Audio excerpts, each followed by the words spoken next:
Hi YouTube, I'm Yagi, and this is a guide for Classic Doom speedrunning, describing how to perform a zero press. The map I'll be playing on is called Practice Hub, which I've created to help others practice Doom speedrunning techniques. There's a link to download this WOD in the description if you'd like to practice on it yourself. This video will mostly take place in the room entitled Zero Press. The source port I'm using is DSDA Doom, a source port with the primary focus on speedrunning while keeping the original game behavior intact. I highly recommend this port if you want to get into speedrunning Classic Doom, as it offers many quality of life features for speedrunning, some of which I'll be using in this video. Performing a zero press requires a very precise angle to execute, so having shorttics turned on is basically a requirement to do so. Shorttics are a property of the original Doom engine that restricts the turning angle of the player to 260 distinct angles. Most modern source ports include the ability to enable this feature, but do not have it turned on by default. In order to enable this feature, add the parameter -shorttics to the launch options of the source port of your choice.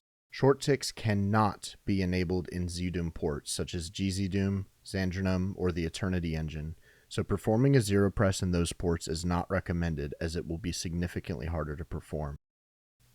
A zero press, sometimes referred to as an imps glide, is a technique that allows the player to press switches from up to 69 units away, as opposed to the usual 48 units.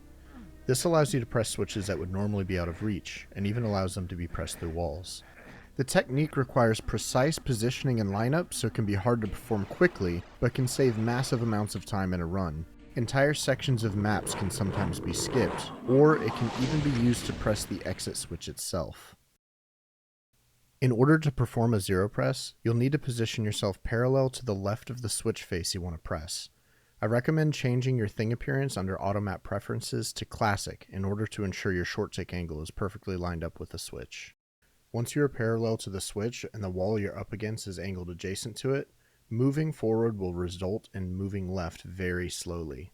If you drift right or are drifting left relatively quickly, you need to readjust your angle and try again. We can use the slight drift to our advantage when lining up for the zero press. Position yourself just to the right of the switch and adjust your position by quickly tapping move forward and spamming use. If you're successful, you'll hear the sound of the switch being pressed. If you pass it, you can always reposition and try again. As mentioned before, this technique can also be used to press switches through walls. The process is exactly the same, but you'll not be able to see the switch when lining up. Instead, use the auto map and find the column of pixels you'll need to line up with, and use that as a guide. Performing your first zero press can take some time, but as with anything, practice will make you more efficient at lining it up.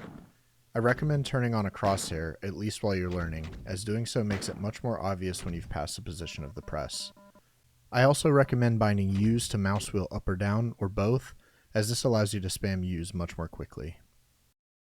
Not every switch can be zero press, so here's some criteria to help identify the ones that can be. The player must be able to align parallel to the switch face on its left side. The switch and adjacent wall should be facing a cardinal direction. The switch must be less than 69 map units away from the player, depending on direction. Now, this last one isn't completely true, as the direction the switch is facing matters when it comes to the distance it can be pressed from. I'll link the post about the initial discovery of this trick in the description, where Zero Master goes into much more detail about its intricacies than I can in this video. And that's it. The zero press is a great tool to have in your speedrunning toolkit, as identifying and performing one in a run can save huge amounts of time. I hope this guide is useful to those new to the technique. If you did find it helpful, consider subscribing, as I plan to create more Classic Doom speedrunning guides in the future.